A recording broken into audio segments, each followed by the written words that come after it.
Welcome to another episode of Discover St. Cloud, Florida. I'm Kristen McCary, and I'm here with your host. Janine Corcoran, broker for Corcoran Connect, a real estate company. And it is that time of the month again where we're going to tell you what happened in May of 2022 in the real estate market. That's right. And so we're going to start off with our zip code 34769. So we had 43 sales.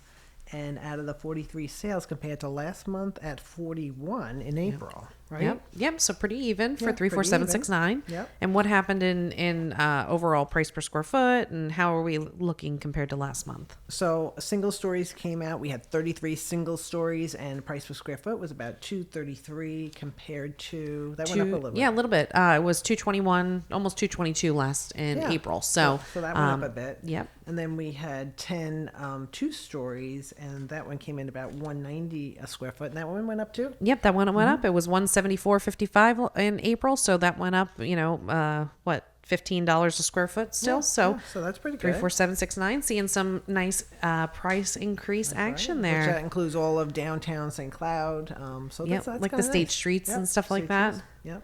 Awesome. And then we move on to, of course, our busy zip code. 34771, and we had 102 sales in the month of May compared to 71 sales in April. Yeah. So 771 is really going crazy there. I know you hate this when I do this. Were there a lot of new construction? Is that like, do you think that would have skewed it?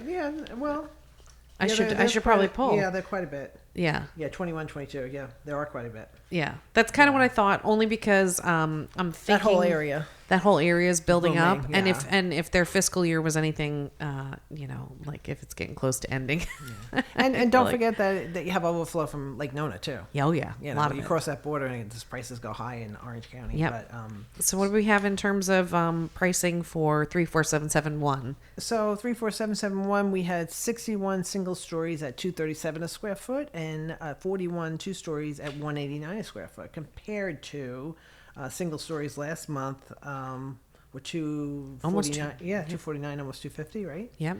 And then So that was a little bit of a decrease for this it month, was. but and then two stories 188.67, so 189, so it's about the same. Yep. About the Yep. same. So looking good in 34771. yes, it really is. And so for 34772, this month we had, in May of 2022, we had 62 sold. Compared to April of 2022, we had 43. So again, a lot more listings sold in May of 2022 compared to April of 2022. And so we had 38 one-story homes sold at $218 a square foot, almost $219. And last in April, they were at $230, just about $236 a square foot. So again, a little bit of decrease on the one-story homes, but the two stories this month, there were 24 two-story homes sold in May of 2022 at $182.52 a square foot, and in April of 2022 we had 15 two stories at $192 a square foot. So a little bit of decrease total in 34772. But I will say, like, personally watching that particular area, I feel like they there were quite a few months that their increases were much more than every other increase in the area. So like they were, they kind of went hot quite a bit pretty early. So And you get and a lot of them, you get a lot more land out that way too, on the manor and things like that. So. Absolutely. So there's definitely so many different variables with that in terms of price per square foot. Yeah, it's just guideline, just Right. kind of get overall, because I know people ask that all the time. Right. The Just kind of want to monitor what the prices are, but the best thing to do is compare apples to apples, right? And look at houses that are actually similar to yours, especially when we're being as general as a zip code. But it's kind of nice to see what overall trends are happening in zip codes. But if you have any questions about a particular community, right? Oh yeah, absolutely. Community, just do your neighborhood, your house against someone else, so it's there's a way an appraiser would do it. So. Right. Absolutely. Give us a call. You can reach us at 1-844-St. Cloud, STCLOUD. We'd be happy to give you a price on your house and kind of give you an idea of what you're looking for. So then we'll move on out to 34773. That includes like the Harmony, Hollapaw, basically everything up until Brevard County. Well, yeah, really, most of it happened in Harmony West. So right. Interesting that. Well, we did single family home, so right. Anything else falling beyond that wasn't included. Right. So we had 19 homes total, and so we had 16 single stories at 198.42 a square foot, and 2 stories at 168, compared to single stories last month were 198, weren't they? 198.42. Yep. Okay, and 2 stories were 176. So this month was higher in single stories. This month was lower than last month. Yeah. 2 stories. Yeah. Yep. So again, it's all kind of over the board, but what are you seeing in terms of, properties? Like what are you seeing in the market right now, with your listings and kind of what's selling, what's the sweet spot, are there any changes, or houses, are you still getting 20, 30, 40 offers on a house? What's your take in the real estate industry right now, what it's like? So not seeing, unless you're in the sweet spot. For me, the sweet spot is 400, 450 is what I feel is a sweet spot. And that has changed, since last year, which was in the upper threes, right? 375, right? Or 350 to 375. So now it's 400 to 450. So still seeing multiple offers in those type of situations, in most areas, even in Orlando. But once you get past like the 500 mark or past the 475 mark, then it definitely, you're just waiting for that one offer. Then we're not seeing as multiple offers in that situation. So right. Typically the more expensive homes do take longer to sell. Right. And so now they seem to be staying on the market a little bit longer. Right. To more traditional market. Yeah, like that wasn't. Yeah, it's nothing to be afraid of or anything like that. I do feel like the market's flattening a little right now. We just came out of Memorial Day, and it's a week after, and it just feels flat. Right. You know what I mean? But not by any means, not a down market, not a, we're going to have a crash or anything like that. I'm not a naysayer. Chris and I argue about this all the time. She calls me a pessimist, and I just say I like to be realistic. I just like to look at all the facts and, figure out like our income's keeping up with prices of houses and, Wait a second. Her sister asked last night at the house, she says, Mom, so when is the market going to crash? And I said, so Lauren, if you want to talk about crashing the market, talk to your sister. If you want to find out what's going on in the market, is market adjusting, talk to me. And she goes, oh, okay. What was the word she used? I don't know. She didn't say crash. And she turned to me. She said, okay, Mom. She goes, when is the market adjusting or something like that? I think she threw whatever word you said back at you. Okay, what's your opinion? We've always been on opposite sides in terms of that, just for me as a person, I like to judge things on like sustainability, right? Like I've been saying for the whole past year, I'm like, it doesn't make sense to me. Like I get that the market's doing what it's doing, and I get the whole, supply versus demand, and some people have money to bring to the table, but sustainably, like that's going to run out at some point.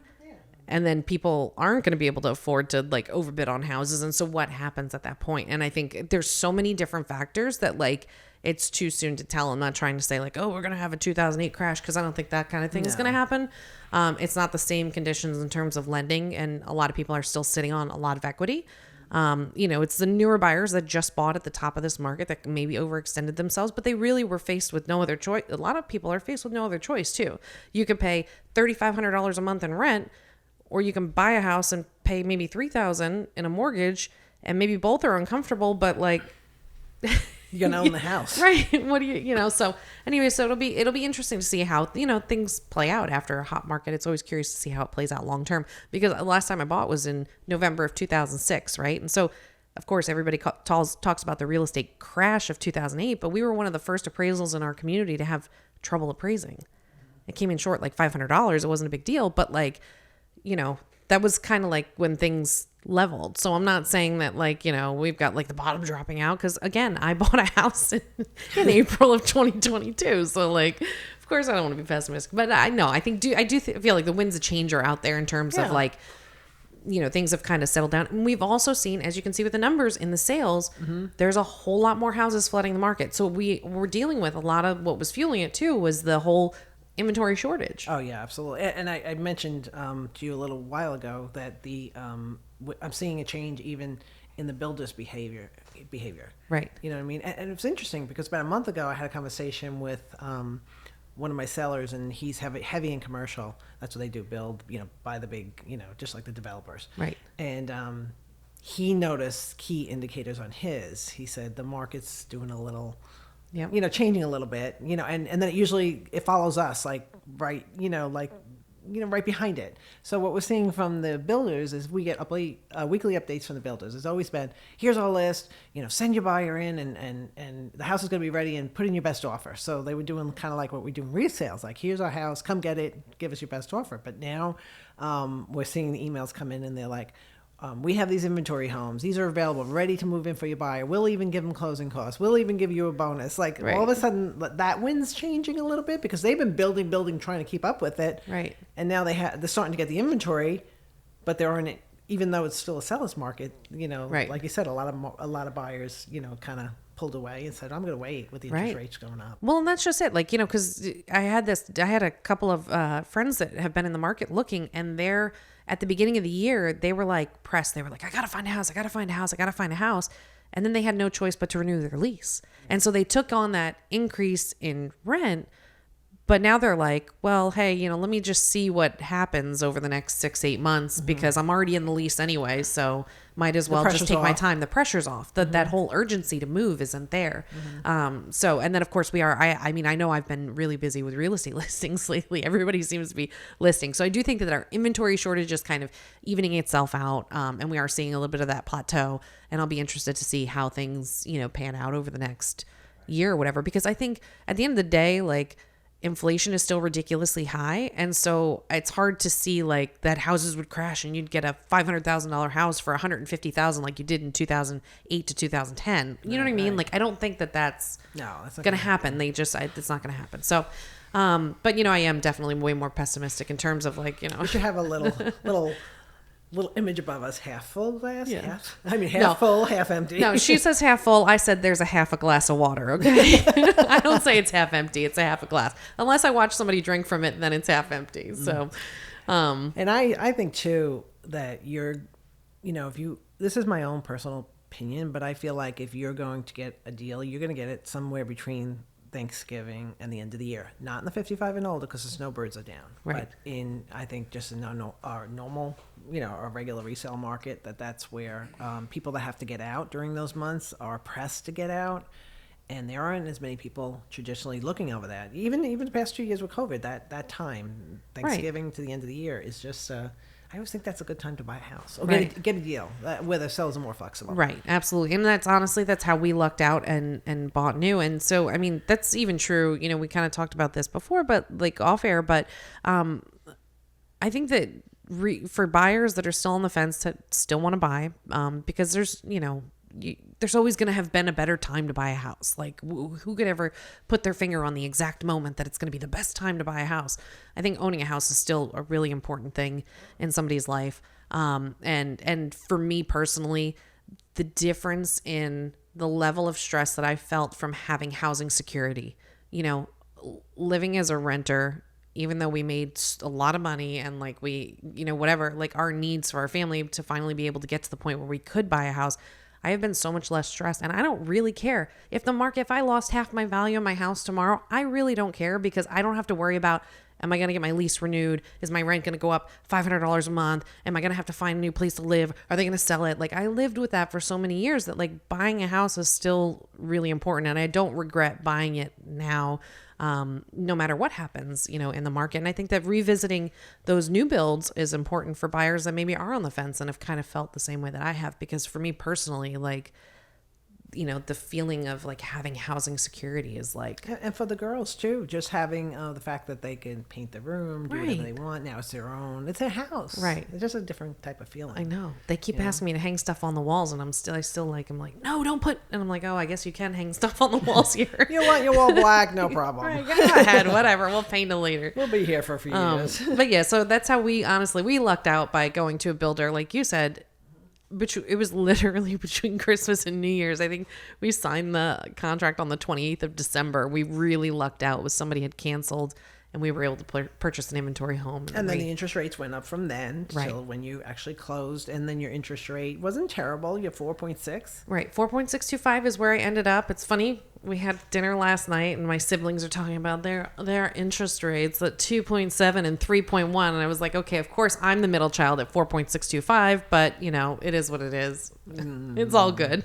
I had a different path in life. And just so you know, if you did buy your house, even the past year, so Kristen's youngest sister, my youngest daughter bought a house a year ago, April. Yep. And she was paying PMI because she put down 5%. I hope you don't mind, Lauren. Anyway, so I went ahead and told her, go ahead and get the PMI off. So she, was adulting. She calls me. What did she call me? It was, I don't remember. It was Anyway, bad. actually, she uses the word a lot, adulting. I'm adulting, Mom. Okay, well, adult yourself and call your bank and get the PMI off. And the letter that she received from the bank when she first got it, I am so thankful that she sent it to me. She texted it to me, and she's like, oh, well, I guess I can't do it. Because the letter said, let us know your upgrade so we can take your PMI off. That's a lot of bull. Right. Okay, first of all. I said to her, no, that's the bank thinking you're a regular consumer and will think, oh, I didn't really do upgrades. How could I Right. do that? So I said, no, it has nothing to do with your upgrades. I was there at closing. There's nothing in your bank's, in your documents that said that. So she went ahead. She paid for the appraisal. Right. I think it was $600 or so, $650. Right. But it doesn't matter. Her PMI was like almost $180 a month. I said, so it takes you 3 months, right? A little Right. more to pay to get even with that. But she Right. went ahead and did that. So she's waiting. She's waiting on her result. But the appraiser told her, and I did run comps for her. I gave her 3 solid comps, and it was I think she paid $269 for a house, Right. And then the lowest one was $330. Right. The higher one was $385. You Right. know what I mean? So the appraiser told her, she said, this house is on your block selling for $500. You'll have no trouble. But she's still Right. waiting. So I told her, when you finish, when you get it, when this is through, I said, you're doing a video with me. And you should. I mean, listen, if you're in that spot, especially if you bought, 12 months, 18 months ago, this is a great opportunity for you to reach out to your bank and get PMI removed. That's going to save you monthly in the long run. And, it's really, you do have to be diligent. You have to be, really stay on top of them to do it, because this took her a while. Yeah, well, and now I had 2 other buyers that bought from me and were doing the same thing. One, it took over 3 months, and Right. he fought tooth and nail with them. Another one was given a choice of BPO, which is broker Right. price opinion, or an appraisal. One was 150, and one was like 600. Right. I said to him, for me, it really, it shouldn't matter because Right. the souls are the souls. I said, but just know when you do this and they come, I said, let me know. I said, I will pull comps and give them to you to give to them. Right. But the other person said that I don't know if it's shady, but what happened was that he had they used his heated square foot, but when they used the comps, they used the Gross square Yeah. foot, the total square foot. and that was his argument. She's like, you're not even comparing apples to apples. Either Right. move mine to gross or move theirs to heated. Right. That's when they're Right. Total. so that's what they did. So it took him 3 months, but he argued with him and got it off. Right. Well, good for them. Yeah. So anyway, so if you need help with that, let us know or reach your, whoever helped you buy a house and say, I need comps, because you should be doing that now. Absolutely. Take advantage, save that money. I mean, some PMIs, $50, $60 a month, and some's, $200 a month. So really, you could save yourself quite a bit of cash. I'm sure everybody could use that. And what is extra cash PMI, right now. just for those who don't know? Private mortgage insurance, Okay. right? So that is when you finance less than 20%. It just kind of insures the loan if you default on it. Kind of lets the bank off the hook for the amount that you. Now, if you are FHA, that never goes away. You can't get that off. Really? Yeah. I just heard that the other day, which is so strange that I have to verify that. But yeah, it was FHA. They said you can't get off you can't take it off. So when next FHA loan I close, when they're reading all the, Right. I'm going to pay attention to what they Right. say. Or maybe you can't get it off early. It has to go through a Oh, certain. Yeah. Well, no, it has to go through how you're making your payments for when it comes off. Right. Naturally. Right. Even if you're paying extra to the principal, then that's going to get you there quicker. Right. But you can't get it off by doing an appraisal or a Right. Yeah. And so my loan, because when I closed, I was actually the appraised value that they gave me, and I argued with them on it, but I didn't win. The appraised value that they gave me versus my down payment, which was 10%, it showed that I had 20% equity in it, and they still required PMI, and I can't get it off for 5 years. I have to pay 5 years, and then I can apply to get it off. And you were conventional? I was conventional. Yeah. Interesting. So the value was there, but because the purchase price of the house, it was only 10%. The Right, down right. payment, even though I had 20% equity, according to their appraisal, they said no. Did you read? So- Did you read that in your docs? At It the was, time? yeah, I did. Oh, darn I it. did. I So totally did. Lauren was really lucky then. She was really lucky that she's able to. So definitely you're going to have to look at your mortgage docs or Interesting. call your lender or just call the bank. Yeah. No, don't call the bank. Call the bank and tell them I want it off. argue for Yeah, me. well, I mean, because I don't know. I would call your lender, that whoever was your main contact. I would call them first and just say, "How do I do this?" And then maybe they'll be able to. But it's definitely in your closing docs, Right. So that's interesting. I'm gonna have to pay more attention to when they get to that section of. I sit there at closing and I hear it, and it's so redundant to me. Right. Oh, you have a fixed loan and it's not adjustable. You just say, Okay. You sign your life away, and yeah, and then the PMI, they talk about that, and so I'm Right. gonna have to pay attention. But that's what some lender told me the other day. It's like you can't proactively get it off of FHA ahead of time. right. You have to get to your Yeah. Either pay more principal to get there quicker, or just wait until you get to do your payments where it's 20%. Yeah. Yeah, Okay. interesting. Very interesting. Very interesting. So definitely some things that were going on. And I know we didn't.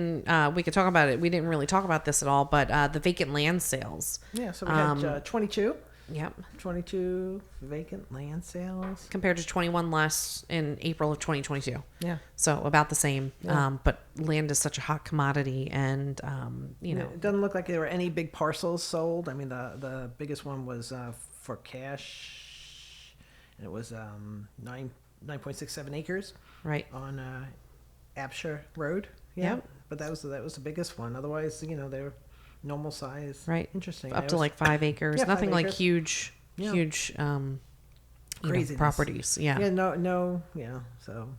Wow. I just saw the one that sold on Mustang Court, 5.25 acres for 125,000. That's out in Bay Lake Ranch, isn't it? Yeah. Yeah. That's Pull a nice up the one. one on Jack Brack. Look at that one. Okay, yeah. That Got to one's look a- this that one up. There is one big one there. Oh wow! So that one on Jack Brack, 5550 Jack Brack Road. How many acres was it? 397. Yep, and Double that check that. I will double check. Let's see. That was where are the acres? Yep, 397 acres. Yeah, I finally fixed the auto pull. and it sold. Let's see, it sold for 16 million. That is nuts. And I know the property address says Jack Brack, but you can see there. I'll save a screenshot, but it kind of splits all in different areas. so and they much- look like some.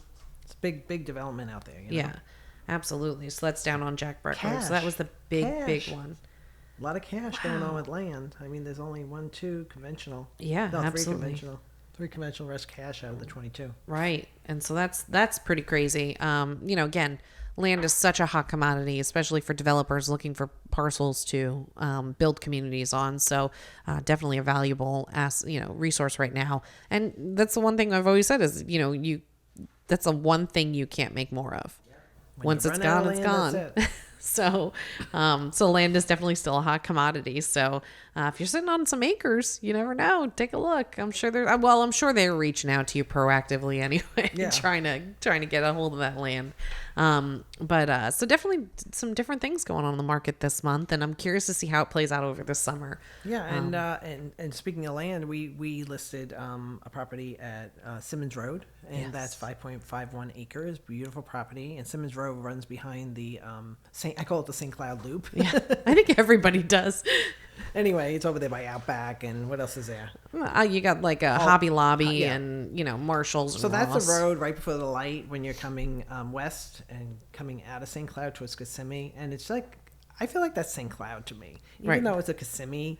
I feel like until address. you pass the overpass. Yes, That's but St. that Cloud. is Kissimmee. It's But considered anyway, so Kissimmee. that's a nice piece of property. They also have additional acreage to go along with it. So we're looking at another 8 acres or less that you can add on to that 5.51, Right. which is nice. Yeah. And they don't, they've been offered. They have a lot of acres out there, and they've been offered by developers, but they don't. This family really doesn't want to do that. You know Right. what I mean? And they could have done that years ago, but they know how long it takes when a developer buys, and you have to wait.